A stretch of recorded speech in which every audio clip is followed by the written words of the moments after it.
tous.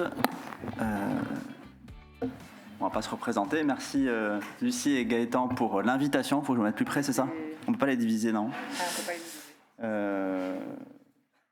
Bon. Ah ouais. Merci pour l'invitation. On est ravis que vous veniez tous à Bordeaux pour découvrir cette charmante ville et ce super CHU, si vous avez l'occasion de le visiter et si vous voulez un jour venir travailler à Bordeaux. Donc on va vous parler du poumon de l'allogreffé de CSH avec une vision assez globale. Alors, je pense que on a des liens d'intérêt.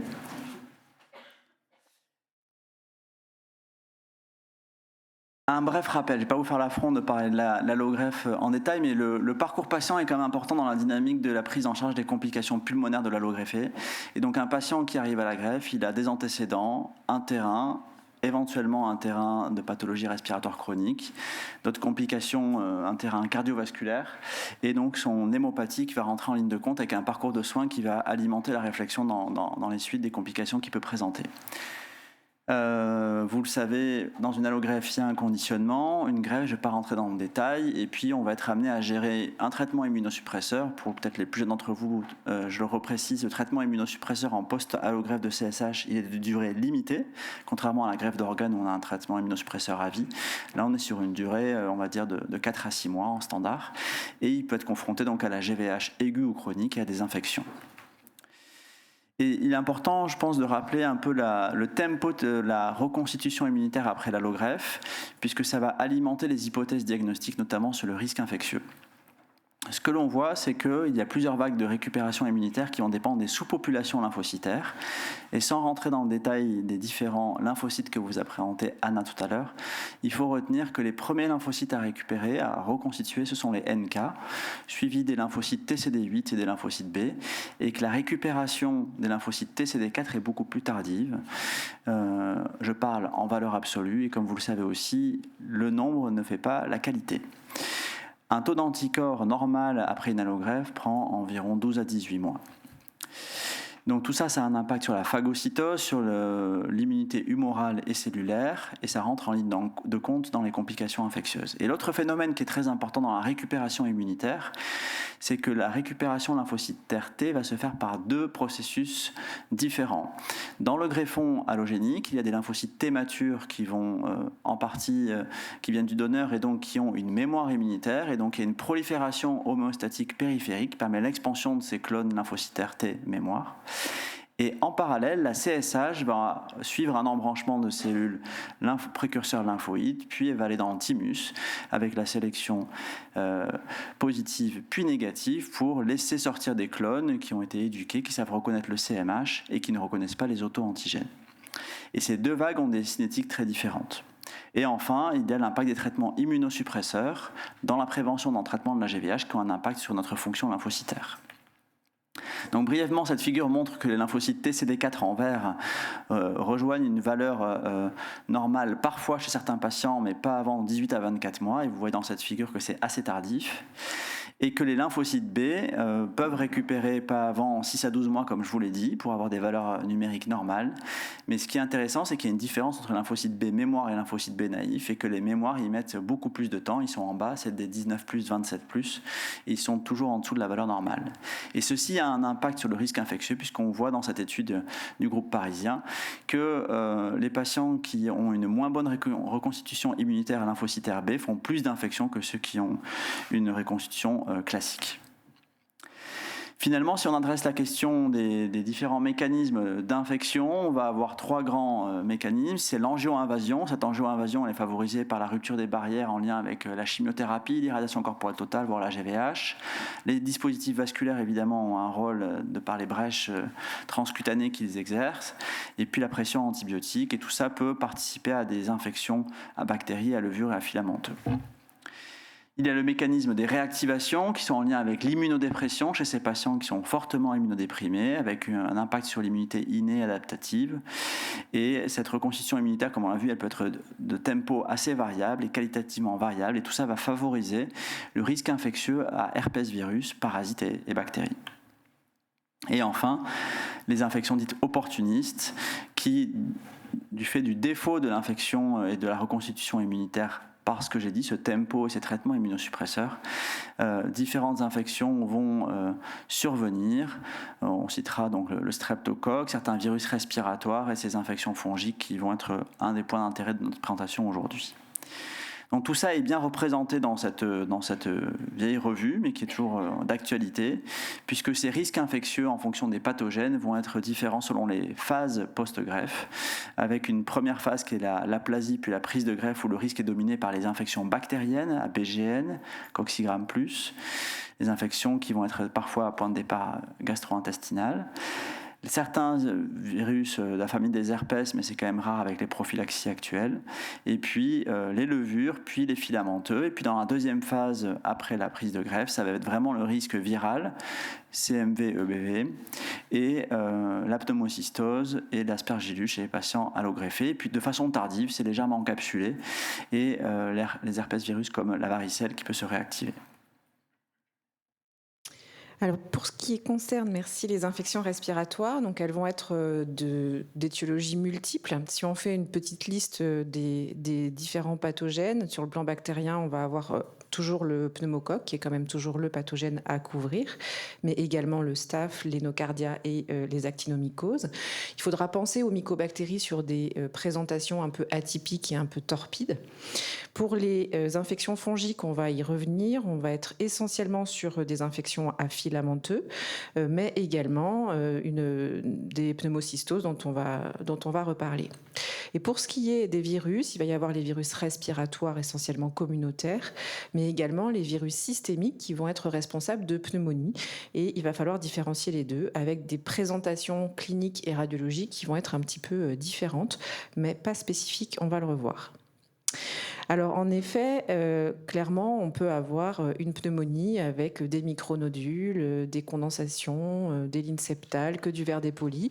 Et clairement, même si le scanner n'est pas spécifique, il va avoir une orientation très importante dans le diagnostic et dans l'étiologie. Et vous verrez, je vais faire référence assez souvent à cette revue qui a été faite par Élie Azoulay de Saint-Louis dans Intensive Care Médecine en 2020 et qui donne un peu une conduite à tenir sur les différentes présentations radiocliniques et les outils microbiologiques en regard. Et typiquement, eh bien, quand on va avoir une lésion cavitaire, on ne va pas évoquer les mêmes étiologies que quand on va avoir des lésions en verre dépoli. Et dans cette revue, on va avoir, selon l'aspect, les prélèvements et les outils microbiologiques qui peuvent être intéressants. Donc bien sûr, on ne va pas les détailler, mais on va en parler un petit peu plus tard lors de cas cliniques. Et nous y arrivons. Donc pour le premier cas clinique, c'est bien d'illustrer tout ça par des histoires vécues, c'est une jeune femme de 44 ans qui a des antécédents néoplasiques un petit peu atypiques, sur lesquels on ne va pas s'appesantir, mais qui est prise en charge pour un syndrome myélodysplasique en 2018, qui va être traité par agent hypométhylant.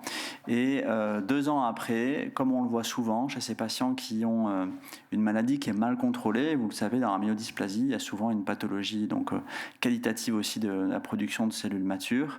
Et ces pathologies qualitatives, elles vont largement influencer le risque infectieux. Donc c'est ce qu'on appelle souvent dans notre jargon la neutropathie. Et des neutrophiles qui ne fonctionnent pas bien, ça met à risque d'avoir des infections fongiques, même chez un patient qui a des neutrophiles normaux. Et justement, elle va présenter une infection ORL d'allure fongique qui va être traitée par triazolé. Et le sujet n'est pas ici de savoir quel médicament a été utilisé, mais cette place en pré-allogreffe. Et compte tenu de cette évolution péjorative, une greffe va être proposée. En fait, va être proposée parce qu'elle était envisagée depuis le début, et dans ce contexte, elle va avoir un bilan pré-greffe. Sur ce bilan pré-greffe, déjà, sa maladie a évolué vers une leucémie aiguë myéloïde, et dans le bilan pré-greffe, on lui a fait un scanner pulmonaire de baseline pour vérifier qu'il n'y avait pas de pathologie, enfin d'infection, notamment fongique au niveau pulmonaire. La greffe va être faite selon un schéma d'allogreffe séquentielle, c'est-à-dire de la chimiothérapie de cytoréduction suivie d'un conditionnement classique avec un frère qui est HLA identique. Et cette patiente va avoir une neutropénie fébrile classique qui va être prise en charge de façon standard mais adaptée à son écologie à elle. Et on voit apparaître, lors d'un épisode de fièvre qui persiste sous antibiothérapie large spectre, un nodule, presque une masse, mais un nodule entouré entouré de vers dépolis, qui est très suggestif d'infection fongique invasive. Cette lésion va être explorée et un traitement va être choisi par triazolé plus échinocandine. Et dans ce contexte, l'évolution va être, on va dire, à peu près favorable au début, avec une sortie d'aplasie. C'était ce qui nous arrangeait bien, parce que vous le savez, dans le contrôle de l'infection fongique à filamenteux, les neutrophiles sont indispensables. Et en sortie d'aplasie, comme on le voit, il y a un délabrement de ces lésions infectieuses qui vont permettre de relarguer des fois des marqueurs indirects infectieux. Et justement, c'était le cas puisque la PCR mucor s'est allumée alors qu'elle était négative auparavant, dans le sang et puis dans le lavage broncho-alvéolaire. Le traitement va être modifié auprès d'amphotericine B liposomale et vous voyez l'évolution en dessous du scanner qui montre une consolidation comme on le voit chez ces patients qui sont plus neutropéniques, il y a moins de vers dépolis, il y a moins d'images de ces microcapillaires périlésionnels qui sont atteints et même on voit un début de nettoyage par l'intérieur de la lésion. Alors, vous avez vu que le classique halo inversé de la mucormycose, on le retrouvait pas là. Donc, c'est un exemple pour vous montrer que une image scanographique ne fait pas un diagnostic microbiologique. On peut tout à fait avoir une mucormycose avec un nodule, avec du halo, comme dans les infections aspergillaires. Alors si on reprend un peu quelles sont les infections invasives en hématologie, donc on a plusieurs études, notamment une qui commence à être un petit peu ancienne, mais finalement les choses n'ont pas beaucoup bougé. Une étude américaine dans plusieurs centres qui a considéré quand même plus de 16 000 patients allogreffés, plus de 900 infections fongiques invasives. Clairement, c'était les moisissures qui étaient le plus souvent responsables de ces infections fongiques, principalement Aspergillus, mais on a aussi des mucorales. Et puis les levures allaient plutôt dans le dernier tiers. Si on regarde les facteurs de risque d'acquisition de ces infections fongiques invasives, on va retrouver une hémopathie qui n'est pas contrôlée, mais également une source de donneur qui va être soit sang de cordon, soit un donneur non apparenté, une infection CMV concomitante, une GVH aiguë et bien sûr un antécédent d'infection fongique. Et donc ça va être un élément à considérer dans votre stratégie, bien sûr, quand le conditionnement d'allogreffe et les traitements vont être décidés. Alors si on continue sur le risque fongique en général après l'allogreffe, donc, comme dans les infections fongiques à filamenteux, on a aussi un facteur de risque qui est celui de la GVH, mais également l'utilisation d'une corticothérapie ou autre immunosuppresseur, ainsi que l'infection ACMV. En tout cas, ce timing d'infection est un petit peu différent entre les levures et les filamenteux. Les levures, ça va plutôt être juste après l'allogreffe, aussi en lien avec les dispositifs intravasculaires, bien sûr, et les infections à filamenteux vont être un petit peu plus tardives, favorisées par la GVH aiguë puis chronique. Et clairement, on va avoir quand même les 3/4 des infections fongiques et notamment des aspergilloses qui vont survenir dans les 4 mois suivant l'allogreffe, mais c'est pas pour autant qu'il faut oublier cette étiologie possible dans les mois suivants, particulièrement en cas de GVH. Alors, il faut, comme je vous le disais, avoir en tête que la présentation peut être extrêmement variable et elle est notamment très variable en fonction du statut immunitaire de l'hôte. C'est-à-dire que chez un patient qui va être très neutropénique, on va donc avoir un mécanisme d'angio-invasion qui va être prioritaire. Et donc, sur le plan scanographique, on va plutôt avoir un nodule avec un halo autour de vers dépolis qui va témoigner de l'angio-invasion. En revanche, chez des patients qui ne vont pas être neutropéniques, on va plutôt avoir une maladie qu'on dit airway invasive, donc plutôt des atteintes bronchiques, une micronodulation, et vous voyez que ça n'a absolument pas du tout la même tête, alors même que c'est le même pathogène. Donc c'est vraiment l'hôte qui fait la présentation clinique. Et puis bien sûr, dans ces conditions, on va avoir une rentabilité des différents prélèvements qui va être différente. Quand on a une angio-invasion, on va avoir une circulation du champignon et donc on va retrouver de l'antigène aspergillaire dans le sang et dans le LBA plus ou moins, mais également on va avoir du matériel génétique. Donc il y a un intérêt très important dans cette population de patients neutropéniques à utiliser les outils de biologie moléculaire et l'antigène galactomannan dans le sang.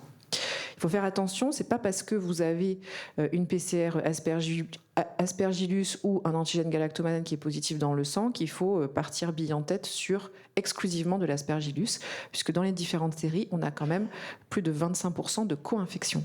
Donc pensez bien à cette situation, notamment quand vous voyez que le patient ne s'améliore pas, par exemple sous voriconazole, peut-être qu'il y a une co-infection à mucorale. Pour ce qui est des patients non neutropéniques, on l'a dit, la maladie est très liée aux voies aériennes, et donc là, ce sont les prélèvements respiratoires qui vont être plus rentables, notamment du non-invasif, toujours. Si on peut éviter aux patients une fibro, c'est quand même toujours mieux. Donc pensez à recueillir des ECBC de bonne qualité. Ça, j'insiste clairement, le CBC salivaire qui traîne sur l'adaptable, ça n'a aucun intérêt. Il faut vraiment essayer d'avoir un prélèvement profond, idéalement aidé par un kiné, et plus ou moins un aérosol de sérum salé, ça c'est tout à fait possible. Si ça n'est pas le cas, bien sûr, il y a un intérêt du lavage broncho-alvéolaire, et sur ce lavage, on peut rechercher un antigène galactomannan, bien sûr, mais également faire de la biologie moléculaire, et on peut raisonner également en fonction du sang.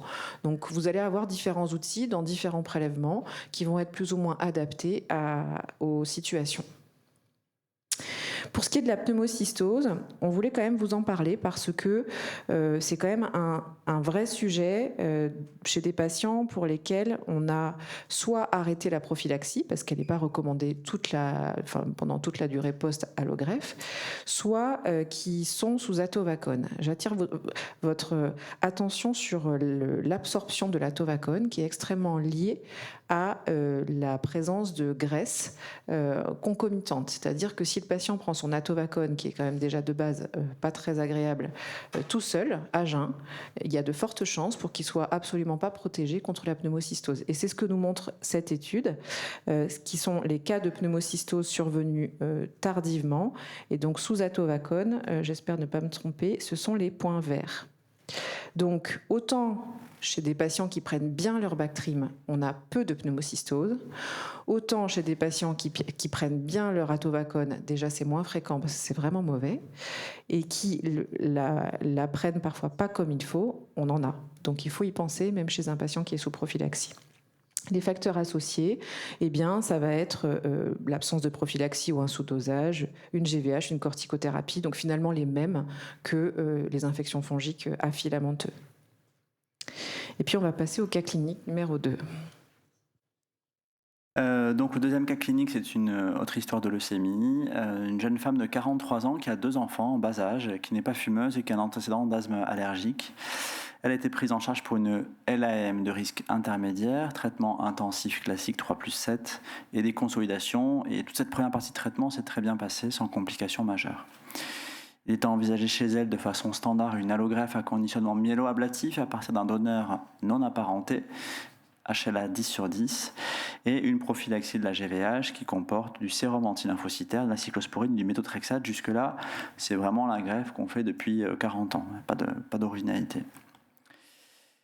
Dans les suites de la greffe, elle va quand même faire une cystite hémorragique à bécavirus et puis une GVH aiguë de grade 2, stade 3 cutané, qui va être traitée par corticothérapie. Et puis, agissant, comme vous le savez peut-être, pour certains d'entre vous, on les voit de façon hebdomadaire en hôpital de jour, elle se présente avec une fièvre, une toux et puis une dyspnée. Et dans ce contexte, la question c'est de savoir qu'est-ce qu'elle peut bien présenter. L'écouvillon nasopharyngé va retrouver un coronavirus, et pour le contexte, on est avant l'ère du Covid.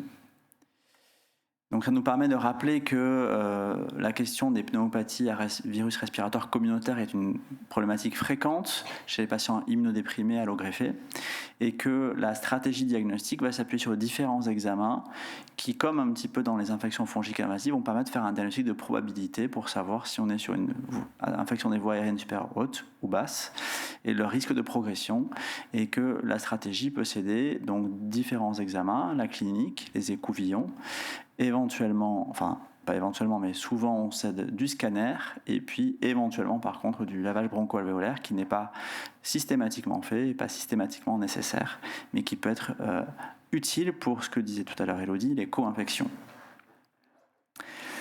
Et donc cette patiente va avoir un scanner et sur ce scanner on voit des images pathologiques. Alors ces images pathologiques elles vont concerner différents éléments. Vous voyez peut-être déjà qu'elle a des bronches qui sont assez épaisses et assez ouvertes pour parler avec mon langage non pneumologue, non radiologue. Et ces bronches sont dessinées même jusqu'à la périphérie du poumon, ce qui traduit aussi un état pathologique de la bronche. On voit aussi des petits nodules et puis quelques arbres en bourgeon périphériques postéro-basales. Mais ce scanner, quand on le voit, tout à l'heure Elodie a insisté sur le fait qu'un scanner ne fait pas un diagnostic de pathogène. Finalement, on vous met des exemples d'autres scanners de patients de notre centre qui ont fait d'autres virus. Donc ici, c'est un métapneumovirus. Ici, c'est un parainfluenzé virus de type 3. Et ici, une grippe. Et finalement, on pourrait mélanger les scanners, mélanger les résultats viraux et on pourrait tout à fait avoir des histoires compatibles avec chacun de ces virus ou chacun de ces scanners.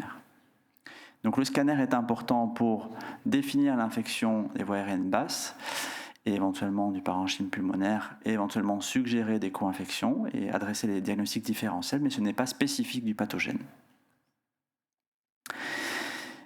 Tous les patients allogreffés ont une surveillance de la fonction respiratoire par les EFR, donc en pré-greffe pour avoir une baseline, et puis au moins agissant à 6 mois et à M12, des fois on fait M9, et puis il est considéré après au-delà de la première année de faire tous les 6 mois, ou en cas de survenue d'une GVH chronique, ce sont les recommandations. Vous avez déjà une information importante qui va dans le sens de ses antécédents, c'est que son VEMS était diminué en pré-greffe, mais amélioré par l'inhalation de bêta-2 mimétique, ce qui fait la définition d'un syndrome bronchique, enfin obstructif, réversible, en lien avec son antécédent d'asthme. Le typhno était diminué comme dans la définition de syndrome obstructif. Et puis, il y avait une petite distension, comme en témoigne le volume résiduel. Et une pathologie des voies aériennes distales, puisque le DEM 2575 est inférieur à 60%. Mais il s'améliorait avec les bêta-2. Et on voit qu'agissant à M3, les paramètres sont relativement stables, à peut-être la nuance près que le volume résiduel augmente. Et à M6, on voit clairement que le VEMS se casse la figure, si j'ose dire, qui passe de 78% à 34%. Et ceci survient donc dans les suites de cette infection à coronavirus.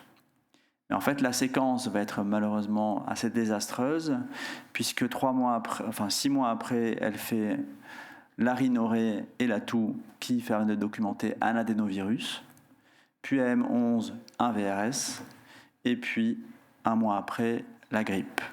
Et ça, c'est la séquence, comme on l'appelle, assez fatale pour le poumon, puisque tout ça est le lieu, la cause de différents dégâts des voies aériennes respiratoires.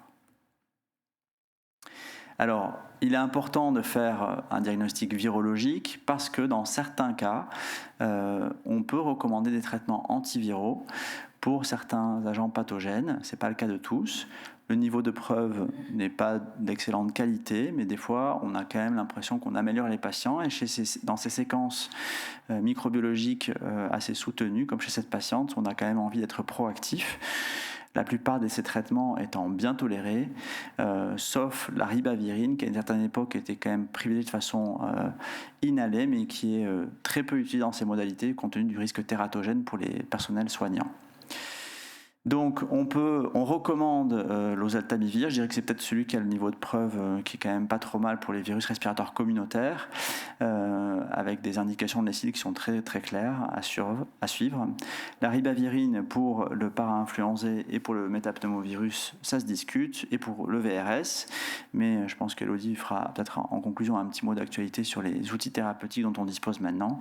Par contre, pour les rhinovirus, on n'a pas grand-chose, et pour les coronavirus hors SARS-CoV-2, on n'avait pas grand-chose avant le Covid. Ça n'empêche pas de faire des infections respiratoires à autres herpès virus, dont vous avez la liste des traitements ici. Et vous voyez donc ici la séquence de greffe GVH, infection virale respiratoire. Cette courbe de VEMS est un peu tassée par l'échelle parce qu'en parallèle, le volume résiduel en rouge augmente beaucoup. au-delà de 300%, qui témoigne d'un piégeage très important, et donc qui va conduire à une surveillance et vous allez dire peut-être qu'ils n'ont rien fait. Si, on a fait plein de choses, mais ça n'a pas marché. Pour essayer d'enrayer ce processus en traitant l'adénovirus par cidofovir, en mettant des traitements inhalés anti-inflammatoires, en mettant nos altamivir et des immunoglobulines polyclonales pour le deuxième ou troisième virus. Et ainsi essayer d'enrayer le processus que Élodie va vous définir. Alors en effet, on est maintenant dans une situation assez catastrophique chez une patiente qui est obstructive distendue. On voit bien sur la radio, on voit bien sur le scanner, il y a vraiment... Le poumon est beaucoup trop noir, on a beaucoup trop d'air dans ce poumon. Et puis, on a des bronches qui sont extrêmement dilatées, beaucoup trop, et qui témoignent de la dilatation en aval de l'obstruction des toutes petites bronches. Et on le voit encore mieux dans les bases. Donc, c'est vraiment un scanner absolument typique de bronchiolite oblitérante dont on va parler maintenant, qui est une complication malheureusement assez fréquente, entre 5 et 14%, qui apparaît dans les 2 ans post-allogreffe, qui a été assimilée à de la GVH chronique, qui sur le plan ANAPAT correspond à une oblitération des bronchioles avec une infiltration de lymphocytes, et qui est grave quand elle survient, puisqu'on a une mortalité à 5 ans qui est de 40%, et qui clairement augmente la mortalité post-allogreffe d'un facteur 1,6. Elle est très associée aux infections virales et aux infections respiratoires en général. Quels sont les critères diagnostiques ? Eh bien, c'est l'apparition d'un trouble ventilatoire obstructif non réversible. Ça implique que vos pneumologues ou physiologistes respiratoires fassent un test de réversibilité qui consiste en l'administration de ventoline. Et la définition de la réversibilité, c'est un gain de 12% du VEMS ou 200 millilitres. Ou le déclin du VEMS de plus de 10% en moins de 2 ans. Et l'apparition de signes de piégeage ou d'épaississement des parois bronchiques ou de bronchectasie. Alors quand on dit apparition d'un piégeage, ça veut dire qu'il va falloir le rechercher et donc demander un scanner en inspiration et en expiration. Parce que en fait, le cliché en expiration va démasquer les zones de piégeage. Et puis, bien sûr, quand il y a une distension ou un piégeage, il y a un volume résiduel, c'est-à-dire en toute fin d'expiration, eh bien, le volume d'air contenu dans les poumons est anormalement élevé, un peu comme ce qui se passe dans l'asthme, mais là, malheureusement, c'est pas réversible. Et donc, on a un volume résiduel supérieur à 120%. Tout ça doit être en l'absence, bien sûr, d'infection des voies aériennes, parce qu'on peut tout à fait avoir ces anomalies en cas d'infection à virus respiratoire. Et le plus souvent associé, c'est un critère diagnostique, à une manifestation extra-respiratoire de GVH, puisqu'on l'a dit que c'était assimilé à de la GVH chronique. Les facteurs de risque, c'est une source de greffon de cellules souches périphériques, mais surtout des anomalies au scanner agissant, un antécédent de pneumonie agissant et un déclin du VEMS en fait, tout ce qui se passe avant gissant est clairement une étape clé et décisive pour la suite. Et puis, comme on l'a vu, les infections respiratoires virales, on est toujours très inquiet quand on doit surveiller des parents de jeunes enfants qui sont en collectivité et qui donc vont être exposés à un tas de virus respiratoires. Et donc, sur le plan thérapeutique, on n'a pas énormément d'armes avec des niveaux de preuve qui sont variables. Le meilleur niveau de preuve consiste en l'association de budesonide et de montelukast avec l'étude sur le Symbicort le plus souvent. On a également essayé la prednisone et le ruxolitinib. Mais malheureusement, la situation ne s'est pas améliorée et ça c'est juste pour vous montrer que ce qui se passe quand avant gissant, on fait des événements respiratoires après une allogreffe. Donc c'est très important que vous soyez très vigilants dans les 3 premiers mois de l'allogreffe. Sur le plan de la prise en charge thérapeutique, les choses ont été bien codifiées dans un papier assez récent associant la Société savante de greffe de moelle et de pneumo, avec, comme vous le voyez, un niveau de preuve assez élevé sur l'association corticoïde inhalé bronchodilatateur de longue durée d'action, et donc équivalence Symbicort pour ne pas le citer, plus ou moins l'azithromycine, plus ou moins le montelukast, donc c'est la thérapeutique classique femme pour ceux qui connaissent, pour fluticasone, azithromycine, montelukast. Et puis quand la maladie progresse, eh bien en fait on a différentes options avec des niveaux de preuve qui sont quand même très très bas et qu'on essaie de réfléchir ensemble en fonction des autres atteintes extra-respiratoires. On peut penser à la photophérèse extracorporelle, au ruxolitinib, récemment au belumosudil, et puis bien sûr quand on arrive dans une situation de dernier recours, on peut discuter d'une transplantation pulmonaire avec beaucoup de conditions. Et puis bien sûr, il faudra faire tout ce qu'il y a autour, et c'est probablement ce qui paye le plus d'ailleurs, c'est-à-dire le sevrage tabagique pour ceux qui fument encore, les immunoglobulines pour la prévention des infections respiratoires, particulièrement s'il y a une hypogamma, mais il faut dire qu'on a quand même la main assez légère sur les immunoglobulines. On se rend compte que c'est peut-être l'outil le plus utile. La réhabilitation respiratoire, parce que quand on passe de 100% de VMS à 30%, on a une dyspnée qui est très très très très très importante, justement parce qu'elle s'est installée très rapidement. Donc il faut qu'on explique aux patients qu'à 30% de VMS, on peut avoir une vie pas loin de la normale si on entraîne sa fonction respiratoire. Et puis bien sûr l'oxygénothérapie et la vaccination, ça on va probablement en reparler. Et puis, il y a aussi d'autres complications. Alors là, je suis un peu désolée, ça va être un peu catalogue. C'était plus important qu'on s'attarde sur la bronchiolite oblitérante. Mais je pense qu'il faut quand même citer les complications pulmonaires non spécifiques, parce que parfois on a tendance à se dire ah ben voilà, il respire pas bien, ça y est, c'est une BO post-allogreffe. Parfois, c'est juste que vos malades ils reçoivent énormément d'eau et de sel, et parfois juste ils sont en OAP, quoi. Donc il faut vraiment y penser. Il y a aussi des hémorragies alvéolaires, des toxicités médicamenteuses qui sont donc complètement non spécifiques de l'allogreffe.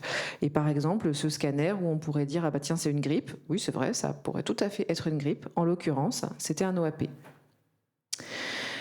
Autre cause, cette fois spécifique, précoce, le syndrome de pneumonie idiopathique. Donc c'est une définition un peu large. Globalement, c'est des infiltrats quand on a exclu l'infection à l'OAP qui survient très précocement, le plus souvent en contexte de GVH. Et puis, on a le syndrome de prise de greffe, dont vous avez probablement entendu parler, l'hémorragie alvéolaire diffuse, qui est très favorisée par des infections et une thrombopénie. C'est assez grave comme situation, donc il faut assez vite l'identifier. C'est le LBA qui fait le diagnostic, mais parfois il n'est pas possible parce que votre maladie est trop grave. Mais parfois c'est évident pour d'autres raisons. La pneumonie organisée, alors ça, j'entends que nous, on en parle beaucoup en pneumo, mais ça parle pas trop bien. Alors c'est vrai, finalement, c'est une inflammation du parenchyme pulmonaire sans étiologie très claire. Ça peut être lié à de la GVH, ça peut être lié à de l'infection ou post-infection. Ça peut être lié aux médicaments. Donc c'est très très aspécifique. Par contre, la présentation radiologique est cette fois quand même assez évocatrice. On a des condensations périlobulaires qui sont souvent migratrices, mais parfois on n'a pas le temps de les regarder migrer, en tout cas pas chez vos patients. Et c'est souvent associé à de la GVH aiguë. Voilà, donc typiquement, ça c'est vraiment un scanner de pneumonie organisée, des condensations qui sont vraiment périphériques et qui sont périlobulaires. Vous voyez là, on a vraiment une condensation autour du lobule. Ça, c'est vrai que ça n'a rien à voir avec les scanners que je vous ai montrés juste avant. Et l'avantage, c'est qu'on peut, pour une fois, vous proposer un traitement efficace qui repose sur les corticoïdes. Et puis, il y a des atteintes un peu plus spécifiques telles que la protéinose alvéolaire, mais c'est quand même assez rare. Il faut juste y penser, mais souvent le scanner, là aussi, est très spécifique. C'est du crazy paging assez facile à identifier pour les pneumologues, tout du moins.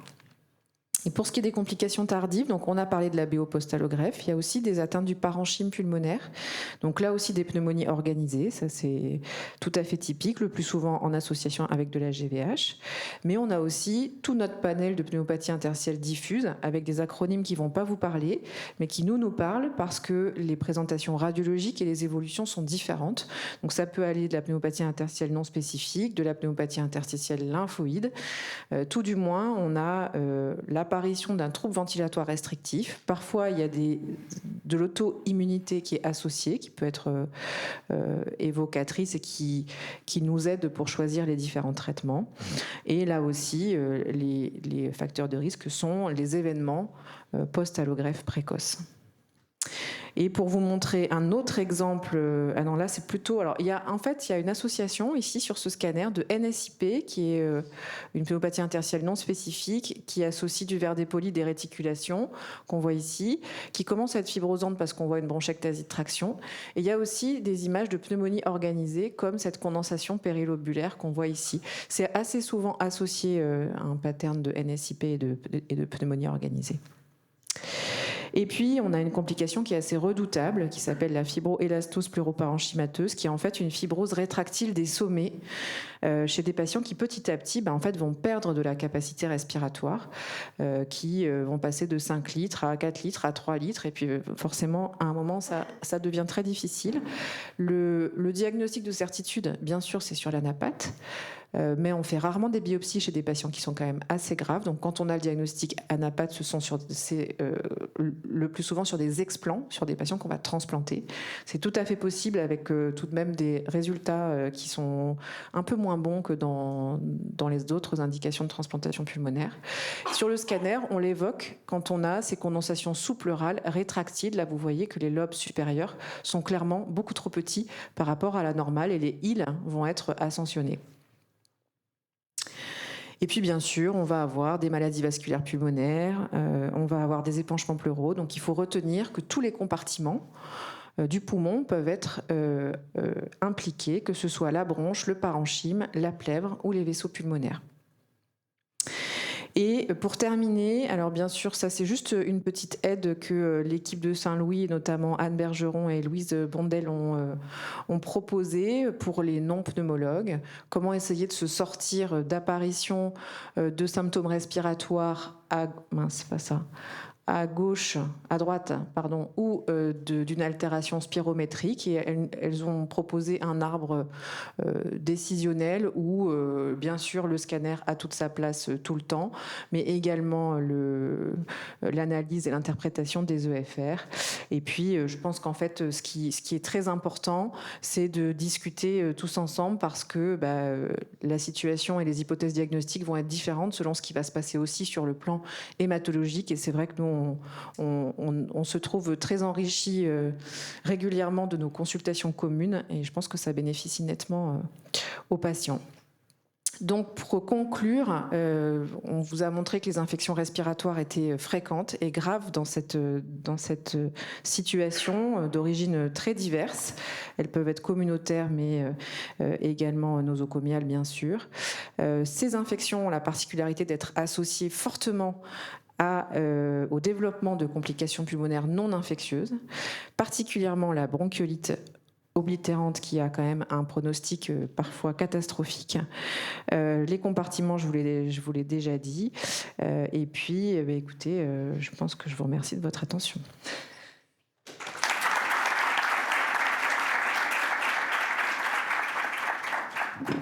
Merci beaucoup pour cette présentation très claire et très complète. Est-ce qu'il y a des questions ? En attendant qu'ils réfléchissent, j'en ai une. Est-ce que vous pouvez nous faire un petit rappel sur les vaccinations, notamment chez le patient allogreffé, puisqu'il y a certaines particularités ? Tu as tout à fait raison, merci. En effet, en tout cas dans cette situation, les vaccinations vont être très importantes. Sur les schémas particuliers de l'allogreffe, je vais laisser parler Édouard parce qu'il connaît ça mieux que moi. Juste, je voulais vous dire que Les guidelines de l'ESIL 10 viennent juste d'être publiés sur la prise en charge des infections respiratoires communautaires et que par rapport à ce qu'on vous a montré, figure l'utilisation des immunoglobulines polyvalentes, même en l'absence d'hypogamma, en traitement curatif des infections respiratoires à virus respiratoire, particulièrement dans des situations où on n'a pas d'antiviraux, quand même, notamment le VRS. Et figure également la vaccination VRS. Vous savez probablement qu'on a maintenant des vaccins VRS qui sont disponibles mais pas encore remboursés. Et il est bien stipulé que ces vaccins ont un intérêt certain et doivent être proposés chez l'allogreffé. Pour les schémas, donc la vaccination commence en général entre 3 et 6 mois. La plupart des équipes font entre 3 et 4 mois.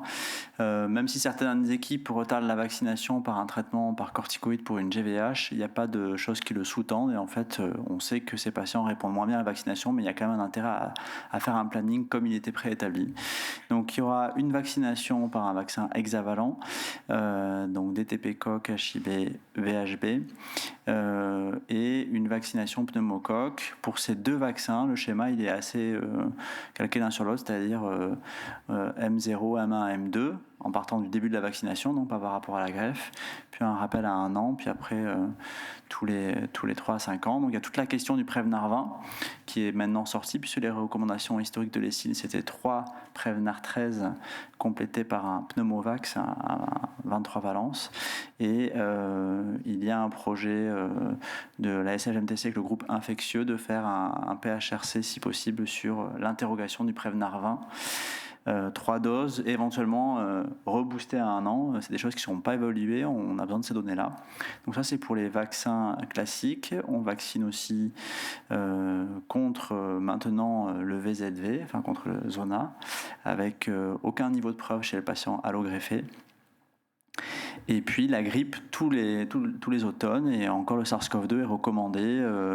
L'automne, c'est sûr, il y a toujours une petite zone flottante sur le printemps pour essayer de couvrir 6 mois, chacun 6 mois, parce qu'on sait que c'est un vaccin qui a une durée de couverture qui n'est pas très prolongée. Et dans cette population particulièrement, il faut que l'entourage aussi soit vacciné contre la grippe et le SARS-CoV-2, parce que, comme l'a dit Édouard, l'efficacité vaccinale n'est pas terrible. Donc l'idée est d'essayer de faire un peu comme une stratégie de cocooning autour du patient. Bien sûr, personnel soignant inclus.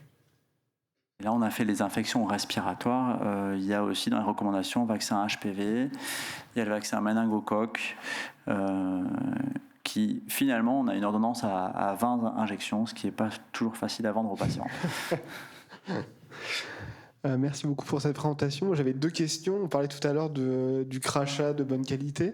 Est-ce qu'il y a un intérêt à faire une PCR pneumocystose sur ce crachat? Parce que j'ai vu que certains le faisaient, que ça revenait souvent positif. Et après, j'aurais une autre question.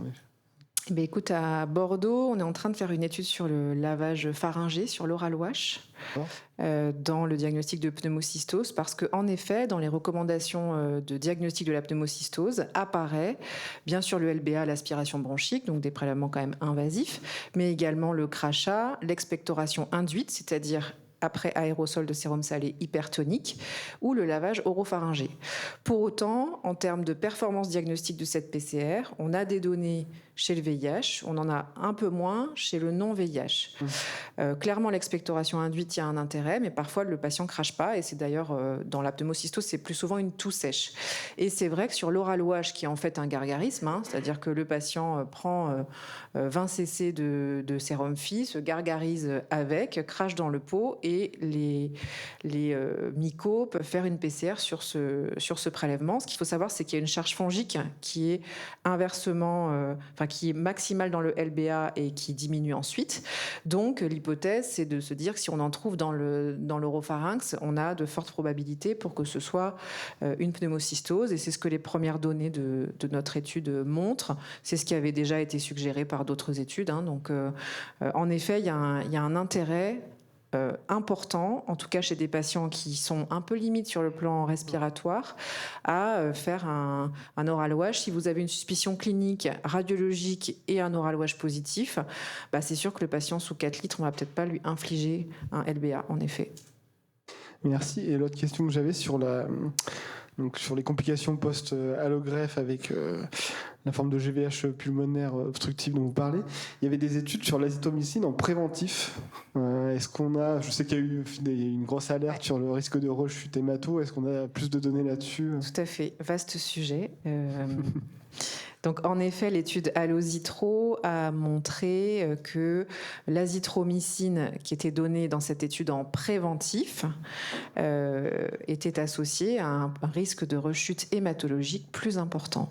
Et donc, il a bien été dit que l'azithromycine n'avait aucune place dans la prévention de la BO post-allogreffe. Bien sûr, cette étude a conduit à une exploration physiopathologique et il y a des pistes expliquant l'azithromycine, son rôle potentiellement dans la rechute. Donc, même s'il n'y a pas eu d'alerte dans le curatif, évidemment, on est beaucoup plus prudent qu'on ne l'était et on réserve l'azithromycine à des situations en fait d'indication, c'est-à-dire principalement dans les dilatations de bronches, parce que là, il y a une indication très nette. Et surtout, on le réévalue, c'est-à-dire que chez des patients qui ont de l'azithro, on l'arrête si on voit qu'il n'y a pas d'efficacité ou si le patient est stable. Donc, on ne l'a pas complètement banni du tout. Vous voyez, c'est encore dans les recommandations qui sont quand même très récentes, Allozitro avait été publié quand ces recos ont été émises, mais on a une vigilance particulière aussi en fonction du risque de rechute selon les patients. Oui, je pense pour compléter que c'est très important de faire la différence entre la prophylaxie et le traitement curatif. Comme tu le sais, Pierre-Edouard, je pense que l'équipe de Saint-Louis a montré que l'azithromycine a un impact sur le microbiote modulant la réponse immune. Et également, ce qu'a évalué David Michonneau au laboratoire, c'est qu'en fait, l'azithromycine, c'est un très gros immunosuppresseur. Ça bloque la prolifération lymphocytaire T in vitro plus que la cyclosporine ou le MMF. Et c'est en partie ça qui explique cet effet qui bloque l'alloréactivité antitumorale. Mais une BO, c'est grave. Et finalement, le risque de rechute dans l'étude Allozitro était un peu postérieur. Il faut quand même privilégier le traitement curatif de la BO par l'azithromycine, qui pour l'instant, c'est le niveau de preuve le meilleur, mais il n'est quand même pas foufou. On espère beaucoup des études évaluant les nouveaux antikinases dans la bronchite oblitérante. Est-ce qu'il y a une dernière question ? Je dirais juste en dernier mot, parce qu'on a la chance à Bordeaux de faire des consultations communes. Le conseil pour vous qui êtes en formation, c'est de regarder les scanners sans regarder le compte-rendu, de regarder les images, d'aller voir le radiologue, poser des questions, voir le pneumologue, discuter, échanger. Et on apprend beaucoup les uns des autres, donc n'hésitez pas à faire ça dans vos centres respectifs. Bonne journée. Merci beaucoup.